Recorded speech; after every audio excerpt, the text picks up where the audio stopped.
அடுத்து நடக்க இருக்கும் உள்ளாட்சி தேர்தலில் களம் காண்கிறாரா திரு அண்ணாமலை அவர்கள்? திரு அண்ணாமலை வெளியிட்ட காணொளியில் தாவேகாவையும் திமுகவையும் மறைமுகமாக தாக்கி பேசியிருக்கிறாராம். அண்ணாமலை அவர்களுடைய கட்சியில் நிரந்தர பதவி, நிரந்தர நாற்காலி யாருக்கும் கிடையாது உறுதியளித்திருக்கிறார் திரு அண்ணாமலை. உள்ளபடியே பிஜேபிக்கு பெரிய இழப்பாக பார்க்கப்படுகிறது அண்ணாமலையின் ராஜினாமா. பார்க்கலாம் இந்த காணொளியில். Periyar Maniamai Institute of Science and Technology, Tanjavur. ECE with specialization in AI and ML, IoT, robotics and industrial automation. ஆச்சி மசாலா. எந்த சமையலும் ருசி தேடும் ரகசியம். 20 ரூபாய். உலக தமிழர்களுக்கு வணக்கம். நான் தமிழ்மாறன். திரு அண்ணாமலை அவர்களுடைய புதிய இயக்கம் தொடர்பான அறிவிப்பு தற்போது வெளியாக இருக்கிறது. திரு அண்ணாமலை அவர்களுடைய சில முக்கியமான பேச்சு என்பதுதான் தற்போது அரசியல் களத்துல கவனிக்கத்தக்கும் வகையில் இருக்கு. குறிப்பாக திரு ரஜினிகாந்த் அவர்கள் அண்ணாமலை அவர்களை அழைத்த அழைப்புக்கு திரு அண்ணாமலை அவர்கள் மறுப்பு தெரிவித்திருக்கிறார். கடந்த காலங்களில் திரு ரஜினி மீது அதிக பற்றும் பாசமும் மரியாதையும் உள்ள நபராக தான் திகழ்ந்ததாகவும், அதே வேளையில தான் பிஜேபி கட்சியில் தொடர்வதால் திரு ரஜினிகாந்த் அவர்களுடைய அழைப்பை மறுத்ததாகவும் முக்கியமான ஒரு பதிவு செய்திருக்கிறார். கிட்டத்தட்ட திரு அண்ணாமலை மீது திரு ரஜினிகாந்த் அவர்களுக்கான ஒரு சாஃப்ட் கார்னர் இல்லையா, ஒரு எதிர்பார்ப்பு, அதாவது ஒரு குட் புக்ல திரு ரஜினிகாந்த் குட் புக்ல அண்ணாமலை இருந்திருக்கிறார் என்பதை இந்த இடத்துல உறுதிப்படுத்துகிறது. குறிப்பாக திரு அண்ணாமலை அவர்களுடைய இந்த வருகை என்பது இன்றைக்கு ஒரு புதிய அமைப்பை தொடங்கி தேர்தலை சந்திக்க இருக்கிறார். குறிப்பாக இந்த உள்ளாட்சி தேர்தலை இலக்காக வைத்து வேலை செய்வதாக நமக்கு தெரிகிறது. அவருடைய அந்த பேச்சிலிருந்து நாம் புரிந்து கொள்வது, நடக்க இருக்கிற உள்ளாட்சி தேர்தலில் ஏபிஜே அப்துல் கலாம் என்கிற பெயரில் ஒரு பயிற்சி நிறுவன அமைப்பை உருவாக்கி அதிலே இந்த உள்ளாட்சி தேர்தலிலே போட்டியிடக்கூடிய வேட்பாளர்களை தயாரிப்பதற்கான பணியை ஏற்படுத்தி உள்ளாட்சி தேர்தலில் களம் காண்கிறாரா அண்ணாமலை என்கிற ஒரு கேள்வி நமக்கு எழுந்திருக்கிறது. அவருடைய பேச்சிலிருந்து நம்மால் புரிந்து கொள்ளக்கூடிய மிக முக்கியமான தகவல்களில் இது ஒன்று. திரு அண்ணாமலை அவர்கள் உள்ளபடியே பிஜேபிக்கு அவருடைய வருகை என்பது மிக முக்கியமான ஒரு வருகையாக பார்க்கப்பட்டது. தமிழகத்திலே திமுக, அதிமுக என இரண்டு பிரதான கட்சிகளுடைய அரசியல் தான் கிட்டத்தட்ட ஒரு 60 ஆண்டு காலமாக பெரிய அரசியலாக பார்க்கப்பட்டது. அதிலும்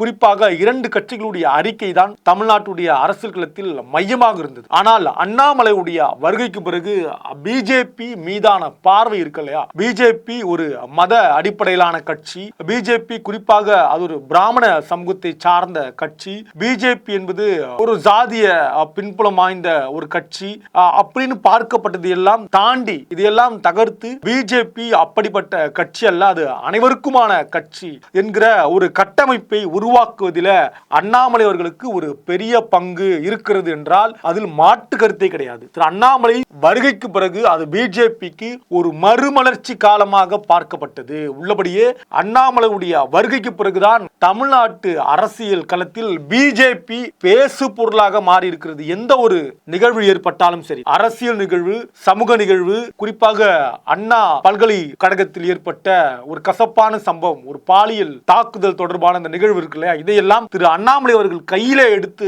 பேசியது என்பது உள்ளபடியே அது நேஷனல் மீடியா வரைக்கும் கொண்டு போய் சேர்த்ததுல அண்ணாமலைக்கு ஒரு பெரும் பங்கு இருக்கிறது. அந்த வகையில திரு அண்ணாமலை அவர்களுடைய வருகை என்பது பிஜேபிக்கு ஒரு மறுமலர்ச்சி காலமாக பார்க்கப்பட்டது. அதிமுக, திமுக அதற்கு பிறகாக பிஜேபி தமிழ்நாட்டில் ஒரு வலிமையான கட்சியாக தன்னை கட்டமைப்பதற்கு அண்ணாமலையுடைய வருகைதான் மிக முக்கிய வருகையாக இருந்தது. பிஜேபியை கவனிக்காமல் கடந்து சென்றவர்கள் கூட, குறிப்பாக இளைய தலைமுறையினர், படித்தவர்கள் மத்தியிலே பிஜேபியை கொண்டு போய் சேர்த்ததில் திரு அண்ணாமலை அவர்களுடைய பேச்சு, அண்ணாமலை அவர்களுடைய அறிக்கை, அண்ணாமலை அவர்களுடைய செயல்பாடுகள் எல்லாம் அமைந்திருந்தது. பிஜேபியை இளைஞர்கள் ஏற்பதற்கு காரணமாக திரு அண்ணாமலை அவர்கள் கடந்த காலங்களில் இருந்திருக்கிறார் என்பதை நாம் இந்த இடத்துல கவனிக்கணும். அப்படிப்பட்ட திரு அண்ணாமலை அவர்களுடைய இன்றைய இந்த முகநூல் சந்திப்பு, அந்த முகநூல் நிகழ்வுல அவர் பேசிய மிக முக்கியமான நிகழ்வுகள் ஒன்று, நாம் யாருக்கும் எதிரானவர்கள் கிடையாது. பிஜேபியில் இருக்கக்கூடிய சிக்கலை, பிரச்சனையை கிட்டத்தட்ட 18 மாதங்களாக நான் தலைமையிடம் எடுத்து சொல்லி இருக்கிறேன். தொடர்ந்து சிக்கலை எடுத்து சொல்வதே நமக்கு வேலையாக இருக்கக்கூடாது. எனவே பிஜேபியில் இருக்கக்கூடிய சிக்கலை 18 மாதமாக சொல்லி தற்போது நான் அதிலிருந்து விடைபெற்றிருக்கிறேன் என்பதை பதிவு செய்திருக்கிறார். தனக்கு எந்த ஒரு மனக்கசப்பும் கிடையாது. மண் சார்ந்து, இந்த கலாச்சாரம் சார்ந்து, பண்பாடு சார்ந்து நான் இயங்குவேன். குறிப்பாக கடந்த வாரம் இந்த 3 மொழி கொள்கைக்கு எதிராக அப்படின்றத விட இந்த சிபிஎஸ்இல இந்த 3 மொழி கொள்கையை திணிப்பை நான் ஏற்கவில்லை என்று அவர் பேசியிருந்தார். அந்த கால அட்டவணை இருக்கு இல்லையா, அதுல மாறுதல் வருவதை நான் எதிர்க்கவில்லை. எனவே அதை அவர் அந்த இடத்துல மேற்கோள் காட்டி பேசியிருக்கிறார். திமுக, அதிமுக, பாமக, தேமுதிக, நாம் தமிழர் கட்சியை நாம் எந்த அளவில் வைக்கிறோமோ அதே அளவில் தான் நான் பிஜேபியை வைக்க போகிறோம் என்று அவர் பேசியிருக்கிறார். கல்ட் அரசியலை நம்ம விரும்பவில்லை, நாம் அப்படிப்பட்ட அரசியல் செய்ய வேண்டாம். அதை தாண்டி குடும்ப அரசியலும் நமக்கு வேண்டாம். குடும்ப ரீதியாக செய்யக்கூடிய அரசியல் நமக்கு வேண்டவே வேண்டாம். இது ஒரு காமன் மேன் அரசியல், காமன் மேன் பொலிட்டிக்கல், வெகுஜன மக்களுக்கான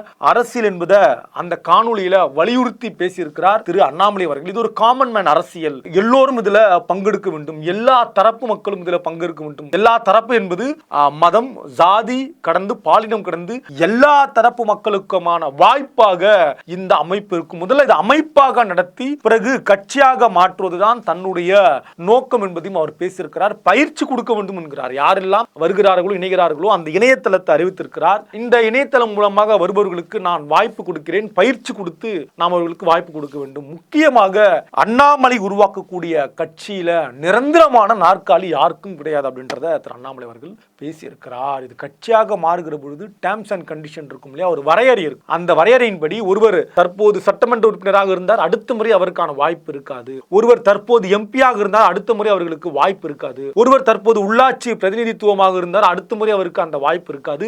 இது ஒரு வரையறையாக இருக்கும். நான் உட்பட, கட்சியின் நிறுவனராக இருக்கக்கூடிய நான் உட்பட எல்லோருக்கும் வரையறை காலம் இருக்கும். தொடர்ந்து ஒருவரே 4 முறை சட்டமன்ற உறுப்பினராக, ஒருவரே 2 முறை நாடாளுமன்ற உறுப்பினராக, ஒருவரே தொடர்ந்து உள்ளாட்சி தேர்தலில், ஒருவரே தொடர்ந்து மாவட்ட செயலாளராக என இந்த கட்சி பதவிகளை, அரசு பதவிகளை ஆக்கிரமிப்பு என்பது இந்த இடத்துல கிடையாது என்பதை திரு அண்ணாமலை அவர்கள் தெளிவாக பேசியிருக்கிறார். ஒட்டுமொத்தமாக இது ஒரு காமன் மேன் பாலிடிக்ஸ். இதுல எந்த விதமான கல்ட் அரசியல் கிடையாது, குடும்ப அரசியல் கிடையாது. ஒன்று. இரண்டாவது, இதுல பயிற்சி கொடுக்கப்படும். திரு அப்துல் கலாம் அவர்களுடைய பேரில் பயிற்சி கொடுத்து அவர்களுக்கான இடம் அளிக்கப்படும். உள்ளாட்சி தேர்தலில் இலக்காக வைத்து வேலை செய்கிறார்கள். மூன்றாவது, அதிமுக திமுகவை பார்ப்பது போலதான் நான் பிஜேபியை பார்க்கிறேன். இதில் எதிர்ப்பு வன்மம் கிடையாது, வளர்ச்சியை நோக்கி நாம் பேச இருக்கிறோம். நான்காவது, இதில் யாருக்கும் நாற்காலி நிரந்தரம் கிடையாது, சுழற்சி முறையில் தான் எல்லோருக்குமான வாய்ப்பு இருக்கிறது. கலாச்சாரம், பண்பாடு, பாரத தேசம், தமிழன் என்கிற பெருமையோடு, இந்தியன் என்ற அடையாளத்தோடு தன்னுடைய அரசியல் கட்சி அமைப்பை உருவாக்கி இருக்கிறார் திரு அண்ணாமலை அவர்கள் என்பதுதான் இன்றைக்கு அரசியல் களத்தில் பார்க்கப்படுகிறது. அண்ணாமலை அவர்களுடைய ராஜினாமாவை பிஜேபி ஏற்றிருக்கிறது. உள்ளபடியே இது பிஜேபிக்கு இழப்பு, தமிழ்நாட்டிற்கு ஒரு புதிய வருகை. தொடர்ந்து பார்க்கலாம் அரசியல் கள நிகழ்வுகளை. நன்றி, வணக்கம். Periyar Maniamai Institute of Science and Technology, Tanjavur. ECE with specialization in AI and ML, IoT, robotics and industrial automation. ஆச்சி மசாலா. எந்த சமையலும் ருசி தேடும் ரகசியம் 20 ரூபாய்.